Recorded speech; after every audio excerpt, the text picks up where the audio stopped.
Dear student, in last video we have studied about vegetative propagation and now we will do natural method of vegetative propagation.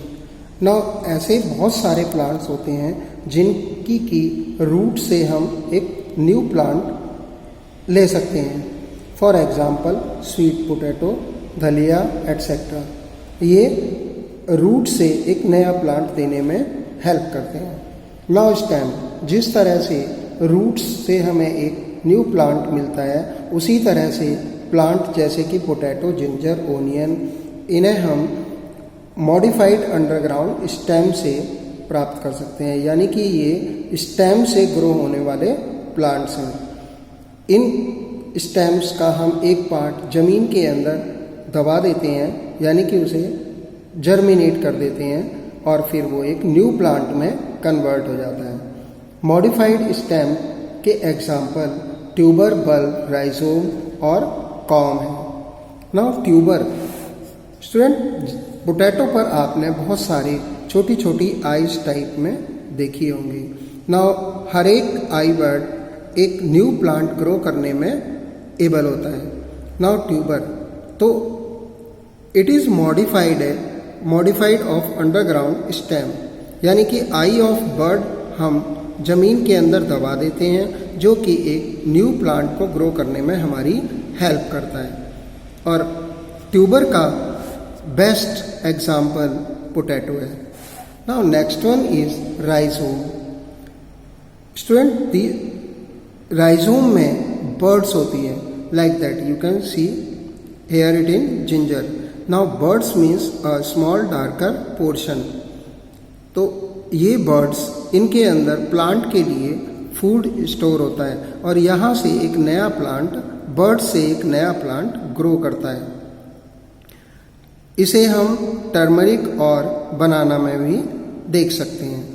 Now in case of bulb, कुछ plant जैसे कि onion, garlic and tulip, ये short thick stem जिनको कि हम bulb कहते हैं, ये बल्ब, इन बल्ब से कुछ लीव्स निकलती हैं और इनमें स्केल्स होते हैं जिनमें कि फूड होता है और जब प्लांट ग्रो करता है तो वो इस फूड का इस्तेमाल करता है, यानी कि इसका यूज़ करता है.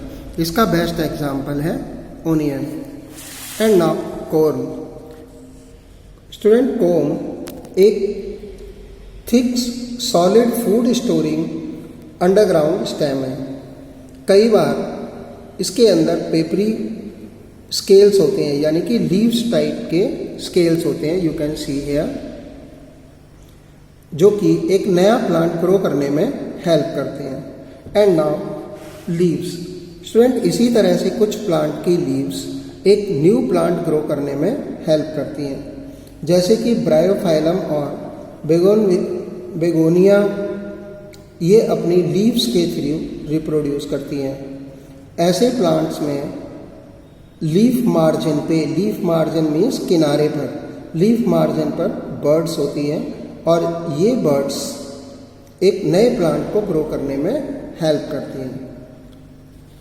Next one is artificial method of vegetative propagation. Student ये अभी तक हमने जितने भी स्टेप्स पढ़े या जितनी भी टाइप की रिप्रोडक्शन पढ़ी, उनमें ये सब नेचुरल तरीके थे प्लांट्स को के रिप्रोड्यूस करने के. अब हम आर्टिफिशियल मेथड्स के बारे में पढ़ेंगे.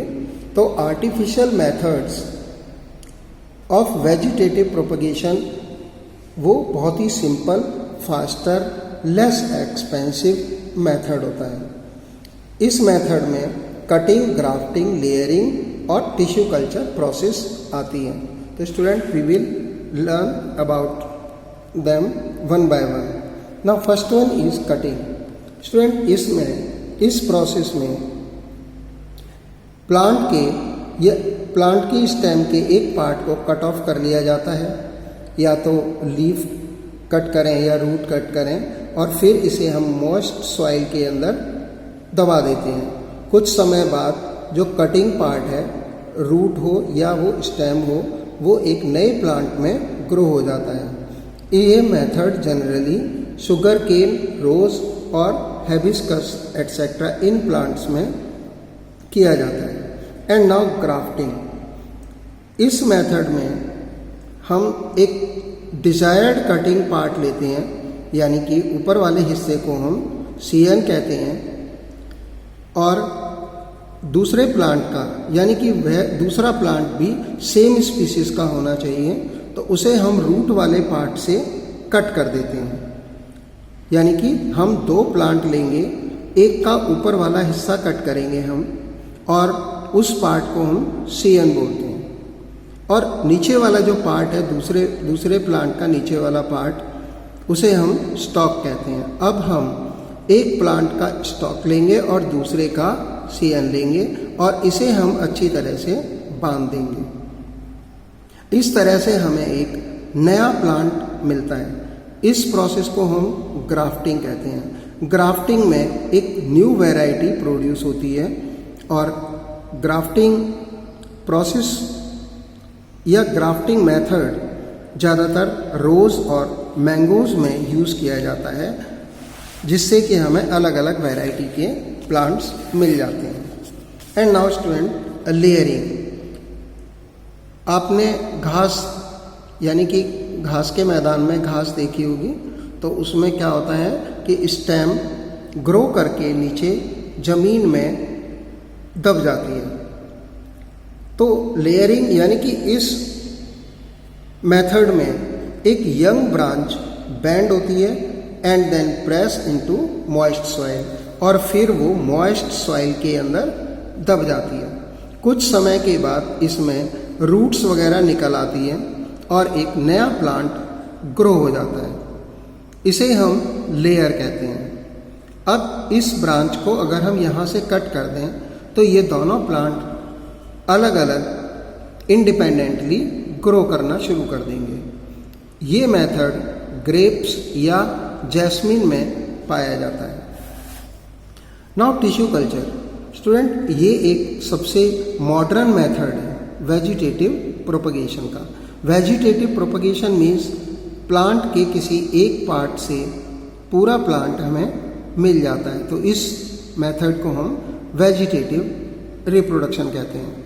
इस मेथड में एक प्लांट टिश्यूज का एक पार्ट लेते हैं और इसे न्यूट्रिएंट मीडियम में रखते हैं, और इसे फिर हम कंट्रोल्ड कंडीशन यानी कि क्लाइमेट, वाटर अपने हिसाब से देते हैं, यानी कि जो प्लांट की रिक्वायरमेंट होती है उस हिसाब से देते हैं। इस टिश्यू को हम कैलस कहते हैं, यानी कि मास ऑफ टिश्यू, इसे हम कैलस कहेंगे। कैलस को फिर हम एक अदर प्लांट पॉट में ट्रांसफ़र कर देंगे, जहाँ पर कि ये बड़ा हो जाएगा। अब इस तरह से हमें बहुत सारे स्मॉल प्लांटलेट्स मिलेंगे।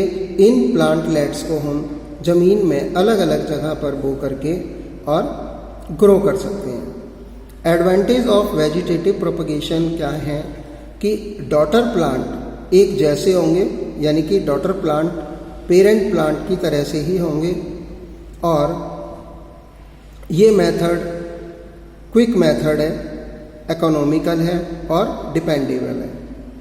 टिश्यू कल्चर पूरे साल में हम कभी भी कर सकते हैं, यानी कि इसके लिए किसी खास सीजन की हमें ज़रूरत नहीं पड़ती। ये मेथड ऐसे प्लांट्स को ग्रो करने के काम में आता है जो कि सीड्स प्रोड्यूस नहीं करते। And now student, next one part is sexual reproduction in plant, that is we will study it in part 3 of this chapter.